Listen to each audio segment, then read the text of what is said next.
हमारे मैग्नेटिज्म में हम इतना पढ़ चुके हैं, इफेक्ट ऑफ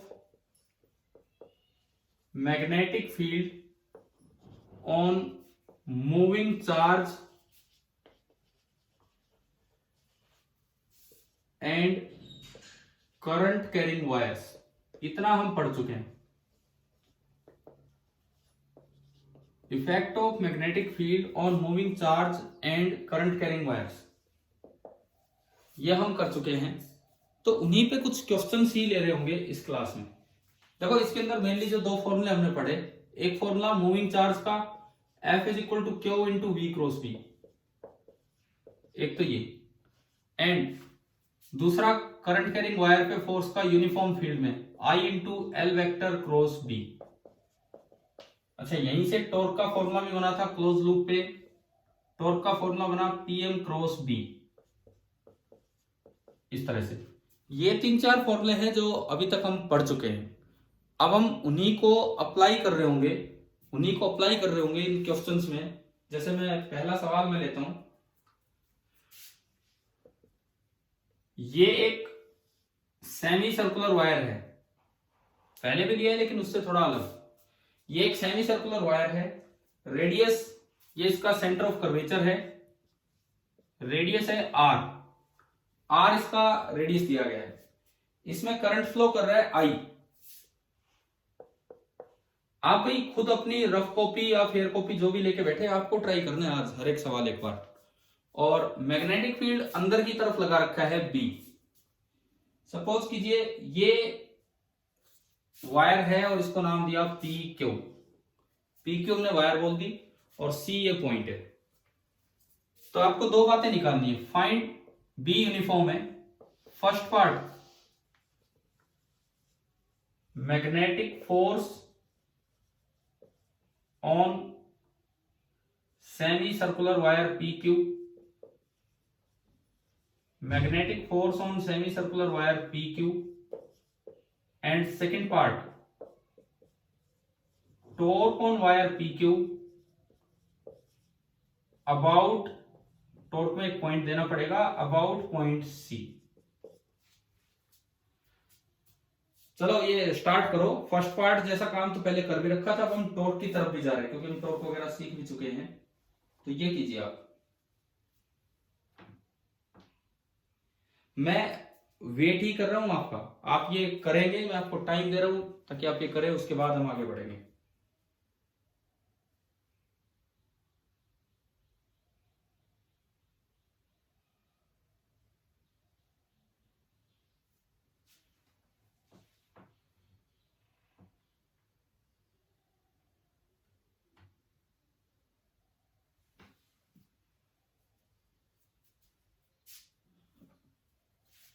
हाँ जी, मैग्नेटिक फोर्स बताओ सबसे पहले, मैग्नेटिक फोर्स कितना होगा?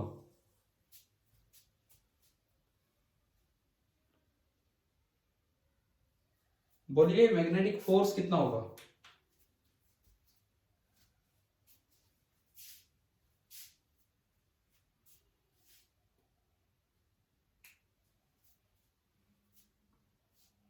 कैसे कैसे रिप्लेस करते हैं? अगर बी यूनिफॉर्म हो तो कैसे ट्राई करते हैं इसको? बी यूनिफॉर्म हो तो आप इसको वेक्टर लेंथ से रिप्रेजेंट कर देते हैं। वेक्टर लेंथ इसकी क्या बनेगी?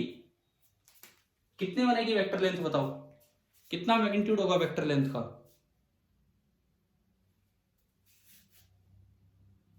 2r, और उसकी डायरेक्शन बनेगी ये वेक्टर लेंथ होगी 2r।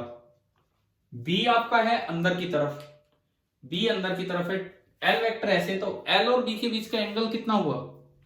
एल और बी के बीच का एंगल 90 डिग्री।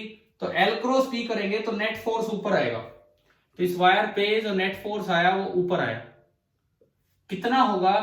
आई इंटू एल क्रॉस बी।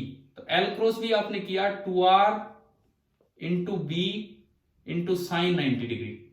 तो हमारा फोर्स का आंसर आ गया 2BIR अपवर्ड। बताइए, फर्स्ट पार्ट समझ में आ गया कि नहीं? फर्स्ट पार्ट ठीक है। अब सेकंड पार्ट, टॉर्क कैसे निकाले ये बताओ? टॉर्क कैसे निकाले? Torque on wire P Q about point C, ये कैसे निकालें? देखिए तरीका देखो आप, ये आपकी सेमी सर्कुलर वायर है पी क्यू, ये हमने वायर बनाई और ये इसका सेंटर पॉइंट है सी। अब अगर आप टॉर्क निकालना चाहते हो तो आपको किसी भी एक पार्ट पे फोर्स देखना होगा। सपोज मैं यहां से किसी थीटा एंगल पे गया, एलिमेंट बांधने के लिए मैं थोड़ा और आगे गया, डी थीटा, एलिमेंट बांधने के लिए करंट क्वेश्चन में दिखा रखा यूज आ रहा है, तो यहां जो डीएल बनेगा वो ऐसे बनेगा, तो हमें आइडियल एलिमेंट बनाना पड़ेगा, आइडियल एलिमेंट।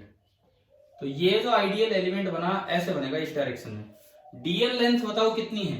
डीएल लेंथ कितनी है अगर रेडियस आर है तो? अगर रेडियस आर है तो कितनी, दोबारा बोलो कितनी है? R into D theta. ठीक है, तो ये जो करंट एलिमेंट बनेगा ये बन गया आई आर डी थीटा, आई इंटू डीएल इधर की तरफ, आई आर डी थीटा इधर की तरफ। अब इस पे, इस एलिमेंट पे फोर्स देखो डीएफ, डीएफ का फॉर्मूला हुआ करता था, डीएफ का फॉर्मूला हुआ करता था आइडियल क्रॉस बी। ये आपके डीएफ का फॉर्मूला था, ideal vector cross B vector, ये डीएफ का फॉर्मूला था। इसमें देखिए आइडियल क्रॉस बी में अगर आप देखें आइडियल है इधर, बी अंदर, तो बताओ आइडियल क्रॉस बी किधर आएगा? रेडियली आउटवर्ड की radially inward? Ideal cross B, बोलो राइट हैंड थंब रूल लगा के। ये आइडियल है, ये बी है अंदर की तरफ, तो आइडियल क्रॉस बी किधर आ रहा है? रेडियली आउटवर्ड की रेडियली इनवर्ड? आउटवर्ड। यानी कि इस पार्ट पे जो फोर्स लगेगा बाहर की तरफ लगेगा डीएफ, इस पार्ट पे जो फोर्स लगेगा बाहर की तरफ लगेगा डीएफ। अब अगर आप उसका टॉर्क निकालें, डी टॉर्क, टॉर्क का फॉर्मूला होता है R cross F. R vector है ये, यहां से इसको ज्वाइन करने वाला जो वेक्टर होगा एलिमेंट को, ये आपका वेक्टर आर बना इस एलिमेंट का। भाई जिस point of application of force का, point of application of force का रेफरेंस पॉइंट से जो वेक्टर बनता है पोजीशन वेक्टर, वो आर होता है। आर और डीएफ के बीच का एंगल कितना है इस डायग्राम में? इस डायग्राम में आर और डीएफ के बीच का एंगल कितना है? 0। इस डायग्राम में आर और डीएफ के बीच का एंगल 0 है, तो डीटो आप खोलेंगे तो R into DF into sine 0, और साइन 0 0 होता है, तो डीटो 0। तो इसका मतलब जब किसी एलिमेंट पे टॉर्क ही नहीं लग रहा है तो हर एलिमेंट पे टॉर्क कितना हो जाएगा? 0। बताओ ये टॉर्क निकालना है, किसी एक पॉइंट के अबाउट टॉर्क कैसे निकाला हमने? देखो अब इसका फिजिकल मीनिंग समझिए, हो क्या रहा है। सी पे बैठ के अगर कोई देखता है तो उसे लगेगा हर पार्ट बाहर खींच रहा है। सी पे बैठ के कोई देखता है तो उसे लगेगा कि हर पार्ट बाहर की तरफ खींच रहा है। तो अगर हर पार्ट बाहर खींचेगा, मैं एक सवाल इलास्टिसिटी से रिलेटेड पूछता हूं, इसमें वायर में कौन सा स्ट्रेन आया होगा? लॉन्गिट्यूडिनल स्ट्रेन के 2 टाइप थे, टेंसाइल और कंप्रेसिव। इसमें कौन सा स्ट्रेन आया होगा? टेंसाइल स्ट्रेन की कंप्रेसिव स्ट्रेन? टेंसाइल, क्योंकि खिंचा जा रहा है। अगर ये दब रहा होता तो कंप्रेसिव होता, ये खिंच रहा है तो इट मींस ये टेंसाइल वर्ड यहां पे यूज करना चाहिए। ठीक है, मतलब सी पॉइंट से अगर कोई देखेगा तो किसी भी एलिमेंट को देखागा वो बाहर खींचता नजर आएगा। टॉर्क तो तब होता जब किसी एंगल पे फोर्स होता, यहां फोर्स उसके देखने पे बस एक ट्रांसलेटरी मोशन देना चाह रहा है, तो इस वजह से net torque about point C कितना आ गया? 0। ये बताओ टॉर्क एक पूरे लूप पे हो जब तो पीएम क्रॉस बी से हो जाता है, लेकिन इस तरह से अगर आए ओपन लूप हो, यूं हो, तो आपको छोटे छोटे पार्ट्स पे देख के टॉर्क निकालना पड़ेगा। ये बताओ, ये समझ में आया ये क्वेश्चन की टॉर्क कैसे निकाला हमने? ठीक है, अब ये आसान इसलिए हो गया कि मैंने सी पॉइंट के अबाउट टॉर्क पूछ लिया। सी पॉइंट के अबाउट टॉर्क पूछा तो आर और एफ दोनों पैरेलल हो गए। मान लीजिए इसी सवाल में करें, थोड़ा सा चेंज करते हैं। फोर्स तो रेफरेंस पॉइंट पे डिपेंड करता ही नहीं है, फोर्स तो जो है वो है। सपोज कीजिए मैं पूछ लूं कि भाई पी पॉइंट के अबाउट टॉर्क बताओ। मैं इस क्वेश्चन में थर्ड पार्ट ऐड कर रहा हूं सेकंड के बाद, third part, torque on P Q about point P. तो क्या पी पॉइंट से जब आप आर वेक्टर बनाएंगे, पी पॉइंट से जब आप आर वेक्टर बनाएंगे तो क्या आर और डीएफ पैरेलल बनेगा? क्या पी पॉइंट से आर वेक्टर बनाने पे आर और डीएफ पैरेलल बनेगा? बताओ। नहीं बनेगा। अब ऐसे में क्या करना चाहिए, देखो दोबारा देखिए ध्यान से किस तरह से ये टॉर्क निकलेगा। मान लीजिए ये हमने सेमी सर्कुलर पार्ट दिखा दिया वायर का, this is P, this is Q and this is C. मैंने यहां बीच में कोई एक एलिमेंट माना था थीटा एंगल पे, ये तो रेडियस है, और इस एलिमेंट पे बाहर की तरफ फोर्स आया था अभी डीएफ, मैंने मिटा दिया। वो फोर्स कितना आया था, आई इंटू आर डी थीटा, वो तो डीएल था, और इंटू बी इंटू साइन 90। हाँ जी यही था ना, एक बार बताओ, मैंने मिटा दिया था, यही लिखा था हमने यहाँ पे एक पार्ट पे जो फोर्स होगा, I into R D theta into B into sine 90, sine 90 1 हो गया। अब इस फोर्स का टॉर्क इस पॉइंट के अबाउट निकालना है, इस पॉइंट के अबाउट। तो भाई मुझे ये पता होना चाहिए कि ये आर वेक्टर क्या होगा, ये आर वेक्टर क्या होगा, this is our R vector. और अब जो डीटो बनेगा अबाउट पॉइंट पी, डीटो जो बनेगा that will be R cross DF, R cross DF ये बनेगा। लेकिन हमने एक और चीज सीखी है कि जब भी आपको कोई टॉर्क लिखना हो, जब भी आपको कोई टॉर्क लिखना हो तो आप फोर्स का मैग्नीट्यूड लीजिए इनटू परपेंडिकुलर डिस्टेंस ले लीजिए line of action of force की फ्रॉम द रेफरेंस पॉइंट। पढ़ा है कि नहीं है हमने कभी +1 में कि जो भी फोर्स की लाइन ऑफ एक्शन है रेफरेंस पॉइंट पी से उस पर एक परपेंडिकुलर डाल दो और वो आपकी आर परपेंडिकुलर हो जाएगी। सपोज रेफरेंस पॉइंट पी से मैंने एक परपेंडिकुलर डाली इस वायर पे यूं यहां पे, और ये लेंथ आपकी है आर परपेंडिकुलर, तो इस टॉर्क को मैं सीधा भी लिख सकता हूं about point P DF into R perpendicular. चाहे तो आप आर वेक्टर निकालते फिर क्रॉस प्रोडक्ट करते, वो बड़ा होता है, यहां से सीधा हो रहा है डीएफ इंटू आर परपेंडिकुलर। ये बताओ ये तरीका ध्यान है टॉर्क लिखने का, ये वाला मेथड कि फोर्स की लाइन ऑफ एक्शन बना दो, रेफरेंस पॉइंट से उस पर परपेंडिकुलर डाल दो and DF into R perpendicular आप देख लीजिए। हाँ जी भाई क्लियर है ये, बोले आप जवाब दीजिए, क्लियर है क्या ये? तो इसमें इस राइट एंगल ट्राइंगल में कैपिटल आर और थीटा की टर्म्स में बताओ कि R perpendicular R cos theta है कि आर साइन थीटा है? कैपिटल आर कोस थीटा है या कैपिटल आर साइन थीटा है? बोलो।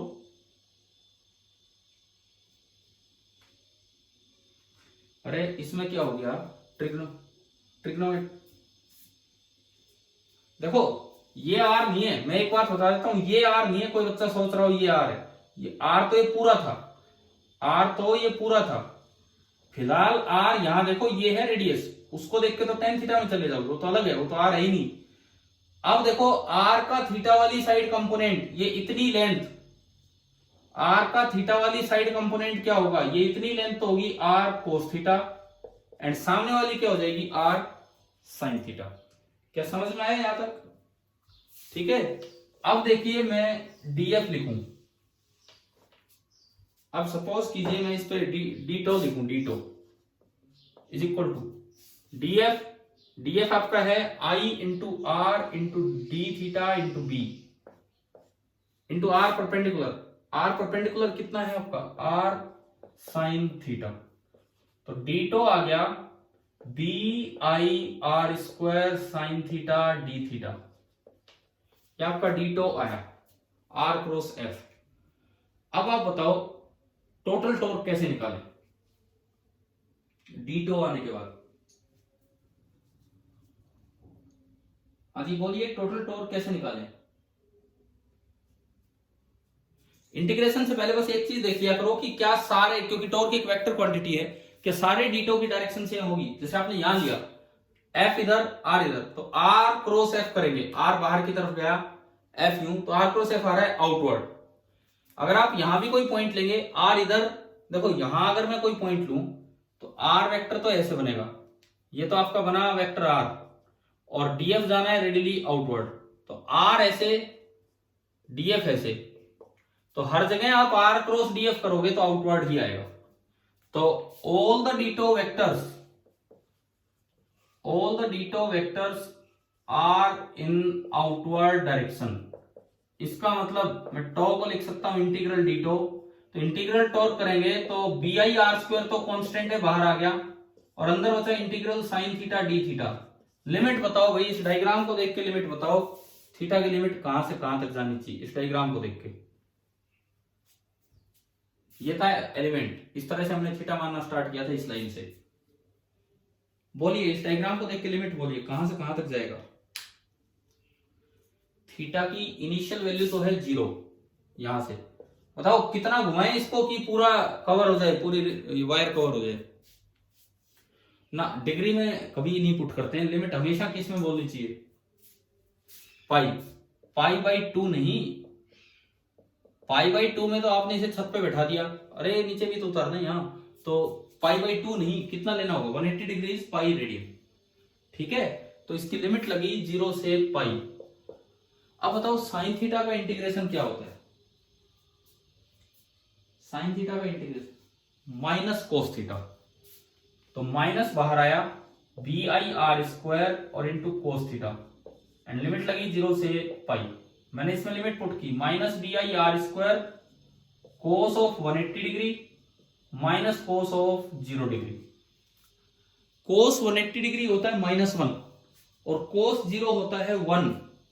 कोस 180 होता है -1 और कोस 0 होता है 1, तो -1 और -1 -2 हो गया, और एक माइनस बाहर है, तो बताओ ये टॉर्क कितना है, प्लस का 2BIR² आउटवर्ड डायरेक्शन में। अब आप बताओ क्या इस तरह से एलिमेंट देख के टॉर्क निकालना समझ में आया कि नहीं, कैसे निकालना होता है।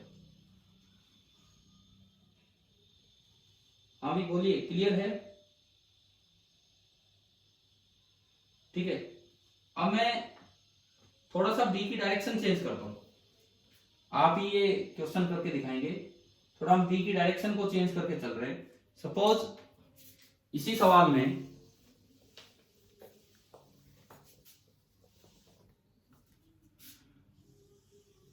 हमने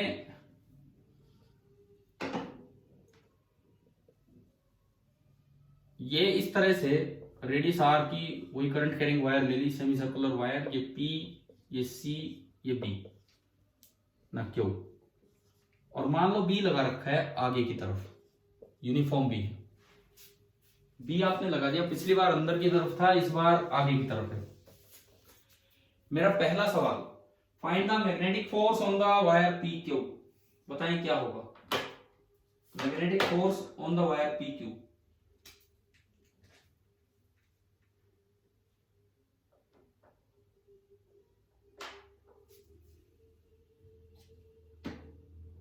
बोलो भाई,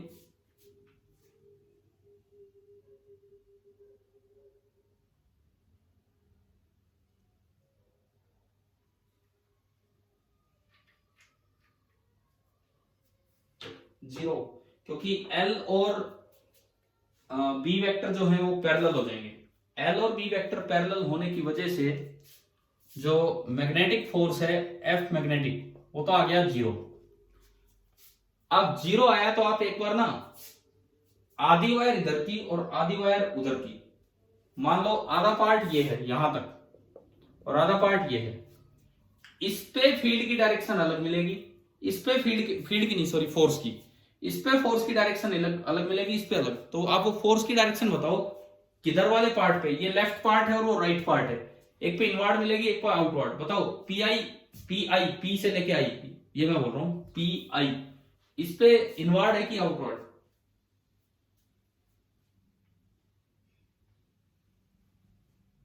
पी आई पे कोई भी एलिमेंट लेके बताओ कि फोर्स इनवर्ड होगा कि आउटवर्ड होगा।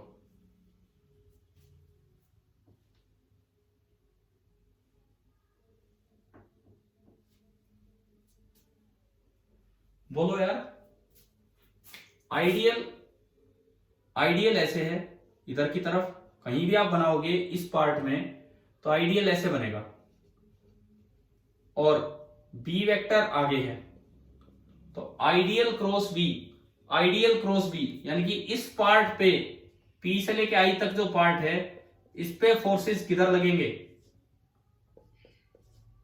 इस पे फोर्स लगेंगे इनवर्ड, डीएफ कोई भी होगा वो अंदर लगेगा।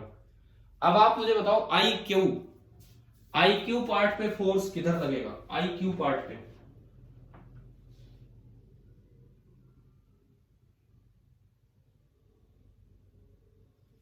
बोलिए आई क्यू पार्ट पे फोर्स किधर लगेगा।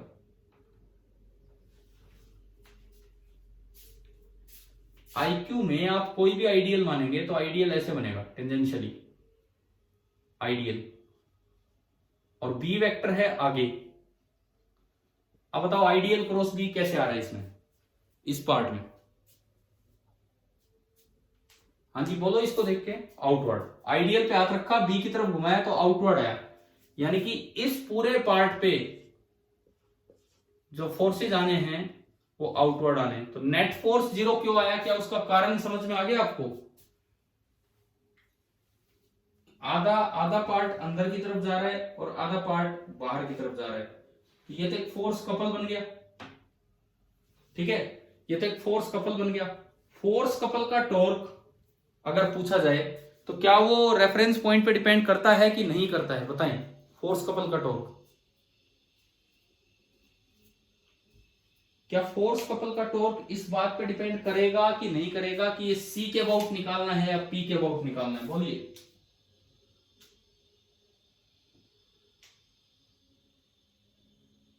अरे भाई जवाब दो, देखो मैं कुछ पूछ रहा हूं, क्या फोर्स कपल का टॉर्क इस बात पे डिपेंड करेगा पॉइंट पे,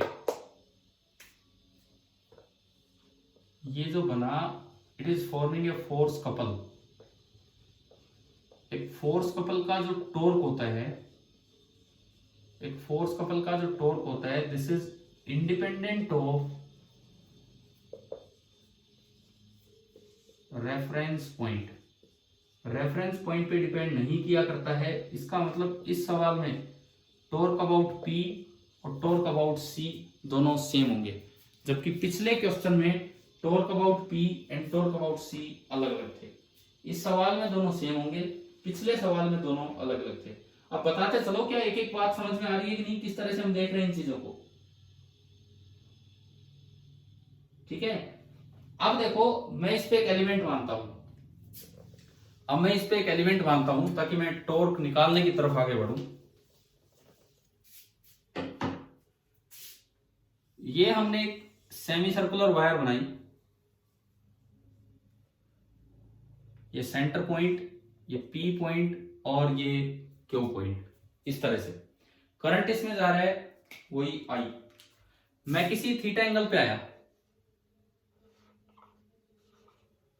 मैं किसी थीटा एंगल पे गया और वहां मैंने एक छोटा सा एलिमेंट माना आइडियल, वहां जाके मैंने एक छोटा सा एलिमेंट माना आइडियल, तो जो उस पर फोर्स लगेगा, अब देखो बी वेक्टर आगे की तरफ है, बी वेक्टर आगे की तरफ है, आइडियल वेक्टर इधर बनेगा, आइडियल वेक्टर इधर बना। तो सबसे पहली बात, इस आइडियल और बी के बीच का एंगल कितना है, ठीक है बाहर की तरफ इसके फोर्स आ रहा था, लेकिन एंगल कितना है आइडियल और बी के बीच का, आइडियल और बी के बीच का एंगल कितना है, देखो ये थीटा, ये टेंजेंट, ये रेडियस, तो पूरा एंगल 90 डिग्री। तो मुझे खाली ये वाला एंगल तो हो गया, ये थीटा तो ये भी थीटा, हाँ सही है, तो ये आपका एंगल कितना बचा, π/2 माइनस थीटा।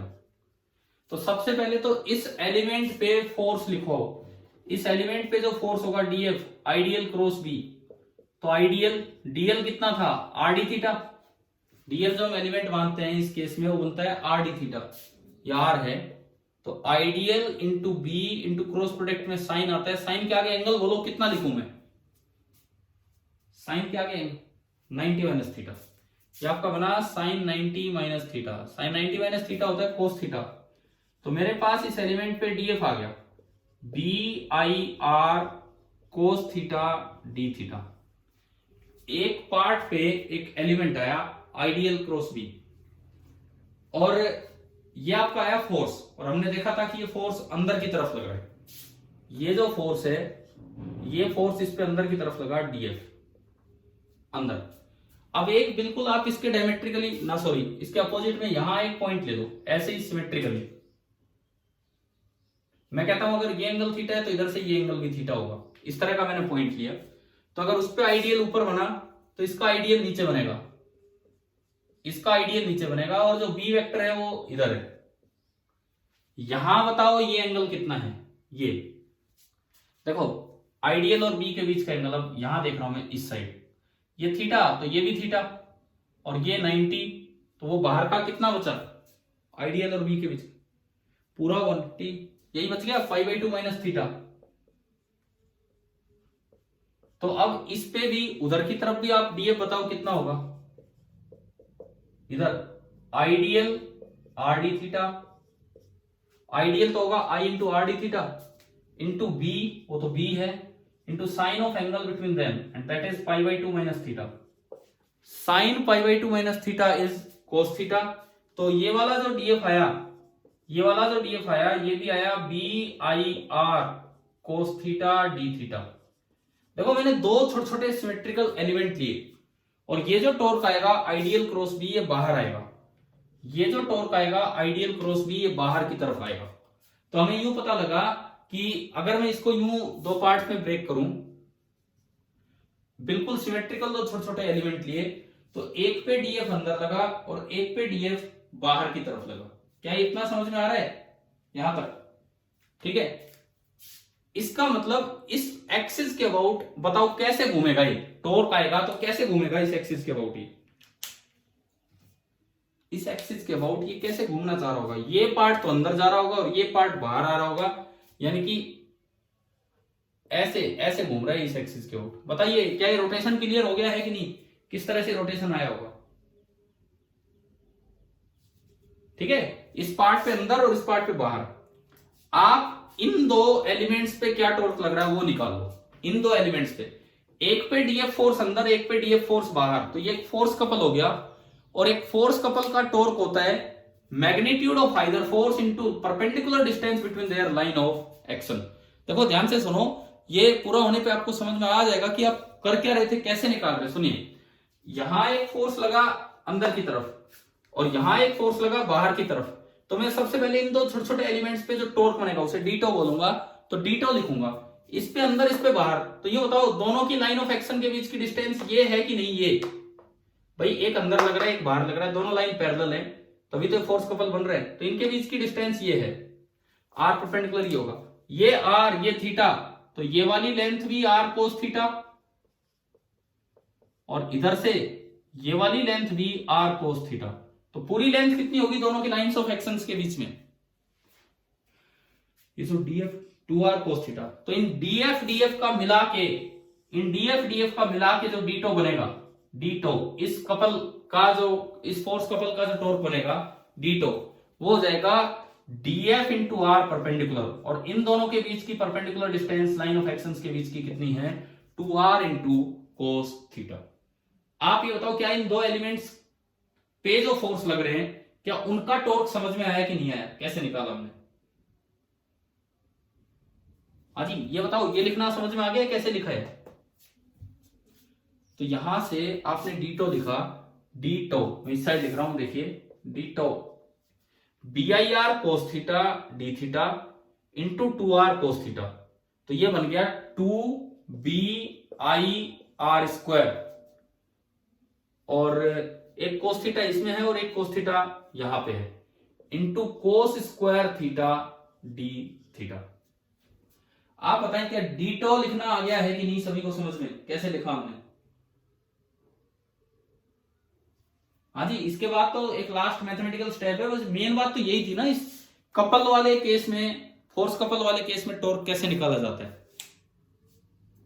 अभी तक मैं क्या करता रहा, पीछे पूरा लूप आपको पढ़ाता रहा, टॉर्क का सीधा फॉर्मूला PM क्रॉस P वही अप्लाई होते हैं। आज आधे आधे लूप ले रहे हैं और उस पर देख रहे हैं, पिछले से अच्छा सवाल ही बन रहा है। देखो अब इधर पहले मुझे ये बताओ, इन दो फोर्सेस का टॉर्क ये होगा, क्या इतना समझ में आ गया है कि नहीं, जवाब दीजिए।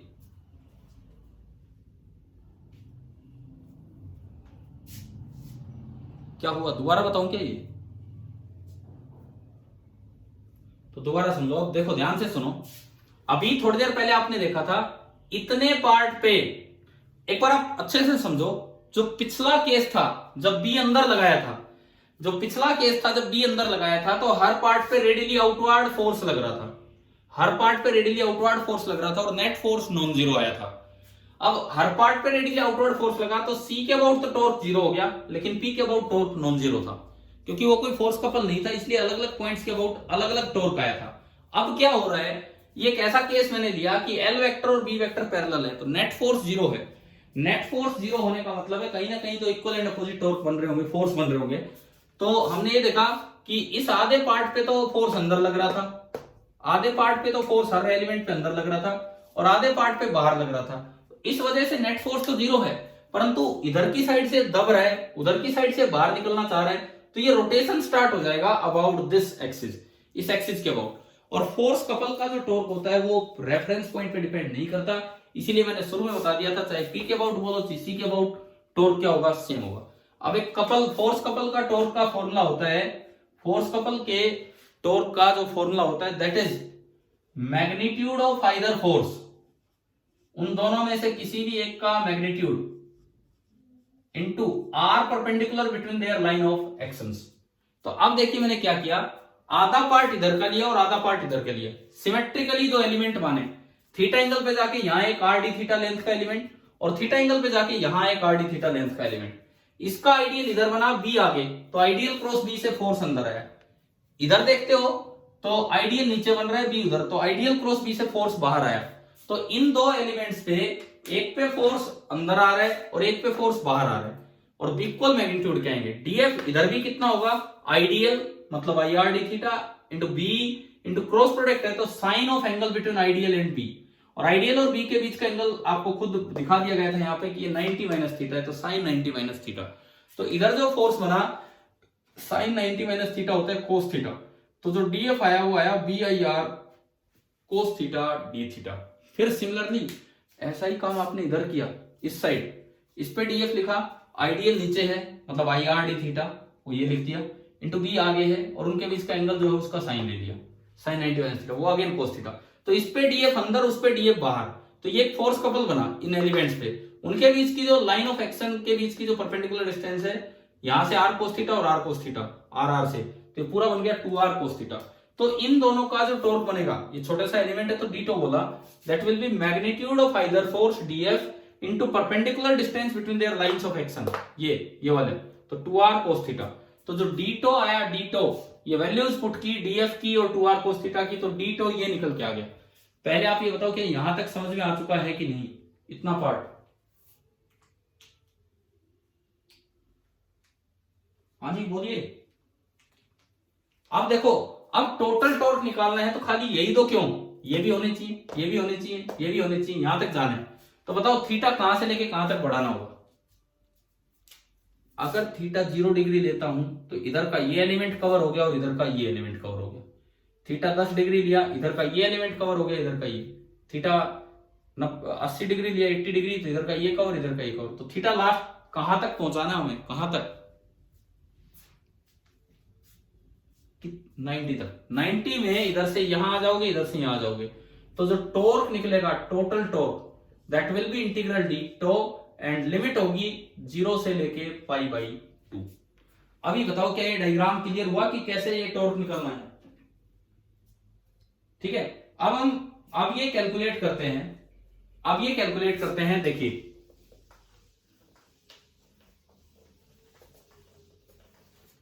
ये जो भी आया टॉर्क हम कैलकुलेट करें तो टॉर्क आ रहा है 2BIR², तो कांस्टेंट, और अंदर बचा integral cos square theta D theta, limit 0 से pi by 2। Cos square theta को अगर इंटीग्रेट करना हो तो उसका तरीका कभी +1 में सीखा होगा मैथमेटिकल टूल्स के समय, कि आप ये फॉर्मूला यूज करो कि cos 2 theta is 2 cos square theta -1, trigonometry का एक फॉर्मूला है। तो यहां से cos स्क्वायर थीटा आ गया 1 + cos 2 थीटा अपॉन 2, यह है। तो आपने ये रखा इसमें integral 1 + cos 2 theta upon 2 D theta. 1/2 बाहर आ गया, पहली टर्म बनी integral 1 into D theta and दूसरी टर्म बनेगी integral cos 2 theta into D theta. ये वो इंटीग्रेशन होता है जो प्लस वन में पक्का सिखाया जाता है मैथमेटिकल टूल्स में, क्योंकि काम आते हैं फिजिक्स में। हाफ, अब लिमिट है 0 से π/2 और यहां भी लिमिट है 0 से π/2।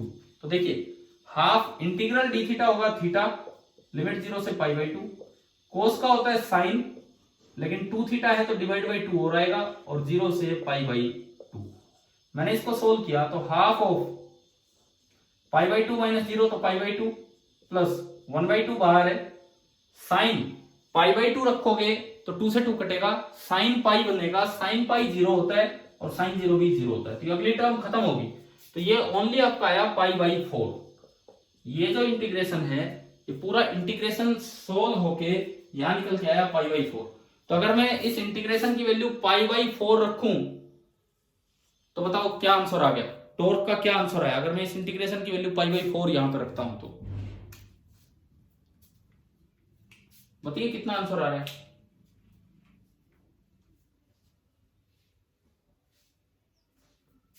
अगर मैं इस इंटीग्रेशन की वैल्यू π/4 यहां पे रखता हूं तो आंसर आ गया π/2, क्योंकि 2 ऊपर है, इंटू BIR²। हाँ जी, ये बताओ, एक अच्छा सा सवाल था जो प्लस वन के कॉन्सेप्ट्स को भी यूज करवा रहा है, सिमेट्रिकल फोर्सेस को यूज करवा रहा है, टॉर्क कपल का कैसे निकालते हैं उसको यूज करवा रहा है। बताइए ये समझ में आ गया कि नहीं आया।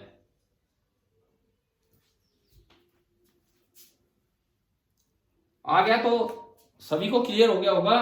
तो अब आप एक बात बताओ, अगर इस क्वेश्चन में एक्सिस सिस्टम दियो कि ये एक्स एक्सिस है, ये वाई एक्सिस है और बाहर की तरफ है जेड एक्सिस, एक एक्स एक्सिस आगे, वाई एक्सिस ऊपर और बाहर की तरफ है जेड एक्सिस, तो मेरे 3 सवालों का आप जवाब देना।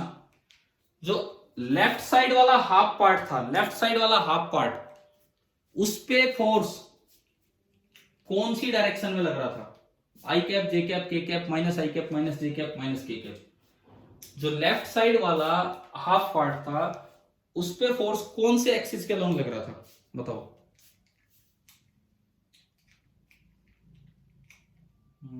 आई कैप कहां लग रहा था, आई कैप तो आगे है, आगे तो बी था, आगे तो बी था।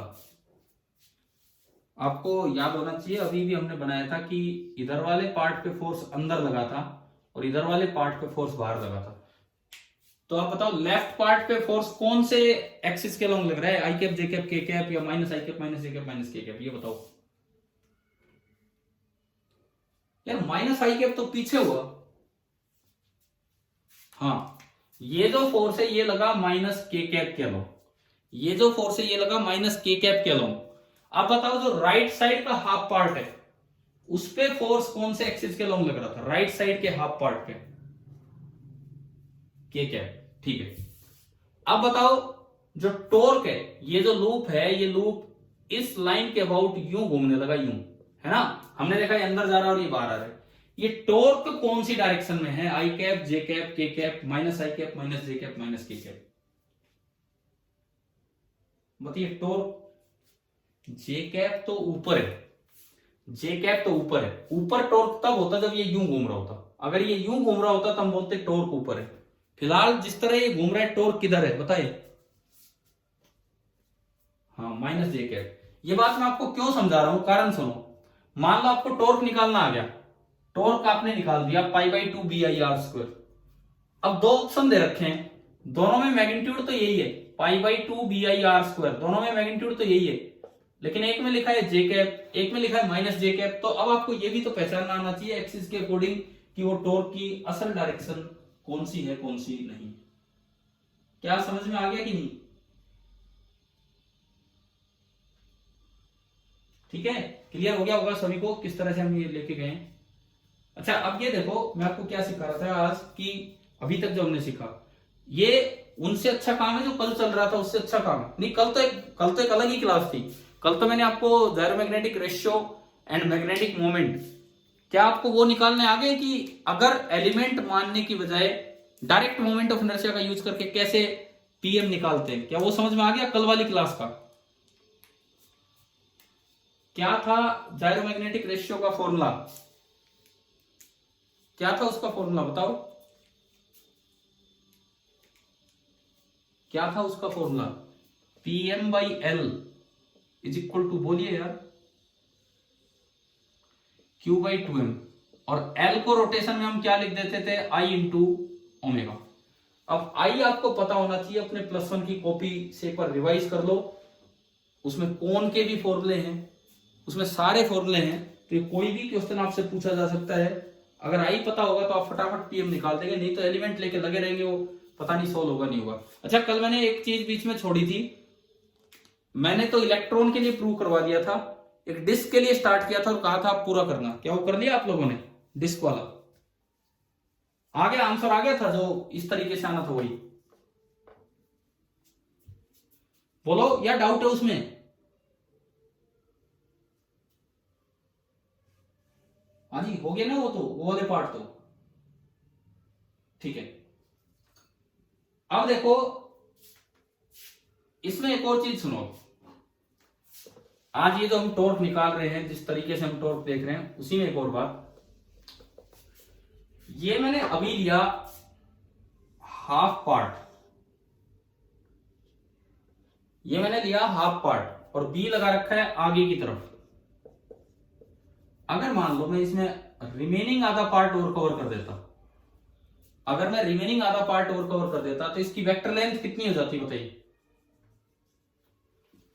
अगर ये पूरा सर्कल बना देते तो वेक्टर लेंथ कितनी हो जाती इसकी? 0 x y z। हाँ जी, वेक्टर लेंथ कितनी हो जाती? 0। तो इसका मतलब इस पे नेट फोर्स तो आता 0, नेट फोर्स तो आता 0। अब देखो, आप इधर वाले पार्ट पे सपोज करंट ऐसे ही जा रहे हैं और इधर ऐसे, इधर वाले पार्ट पे तो फोर्स लग रहा था अंदर, ये हमने देख लिया था, इधर वाले पार्ट पे फोर्स आया था बाहर। अब ये जो नीचे वाला होगा इसमें भी देखते हैं, आइडियल यू बी आगे, आइडियल यू और बी आगे, तो आइडियल क्रॉस बी, इसमें भी फोर्स आएगा अंदर, और इसमें देखोगे तो आइडियल इधर और बी आगे, तो आइडियल क्रॉस बी करोगे तो इस पार्ट पे फोर्स आएगा बाहर, तो उधर उधर वाले पूरे पे बाहर की तरफ होगा, इधर उधर वाले पूरे पे अंदर होगा, तो अगेन ये पूरा लूप यूं घूमेगा, अगेन ये पूरा लूप यूं घूमेगा, लेकिन नेट फोर्स तो 0 है, नेट फोर्स 0 है, पर ये यूं घूमेगा। अब आप बताओ ये टॉर्क कौन सी डायरेक्शन में है? ऊपर जो एक्सिस दिखाया गया है उसके अकॉर्डिंग ये टॉर्क कौन सी डायरेक्शन में है?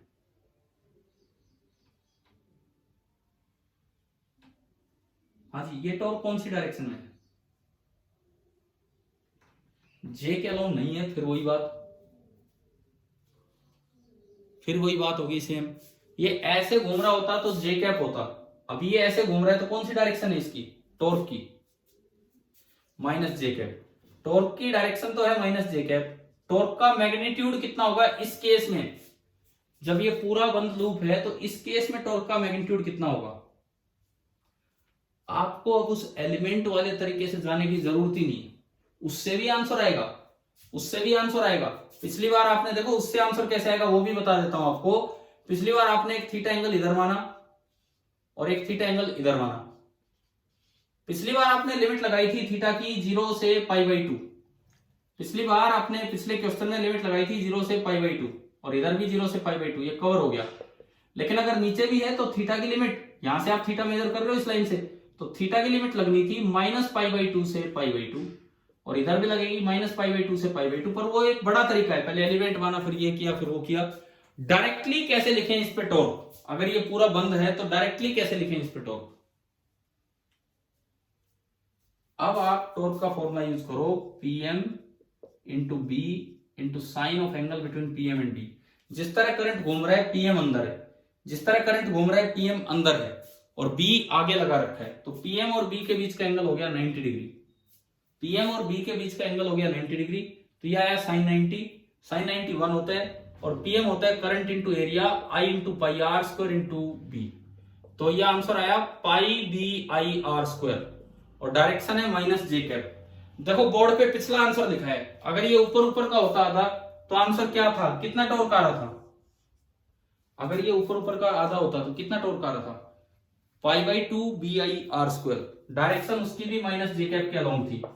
इस बार टॉर्क डबल हो गया, लेकिन हमें एलिमेंट मान के जाने की जरूरत नहीं। एलिमेंट से जाओगे तो लिमिट चेंज करो, -π/2 से π/2। डायरेक्टली आप पीएम क्रॉस बी से करेंगे तो ऐसे आ जाएगा pi into B into I into R square. अभी बताओ, ये जो आज की पूरी क्लास थी टॉर्क कैलकुलेशन पे गई है, क्या आपको टॉर्क निकालना समझ में आ गया है कि नहीं? हाँ जी भाई बोलिए, क्लियर है ना ये पूरा क्लास का आज का काम? ठीक है।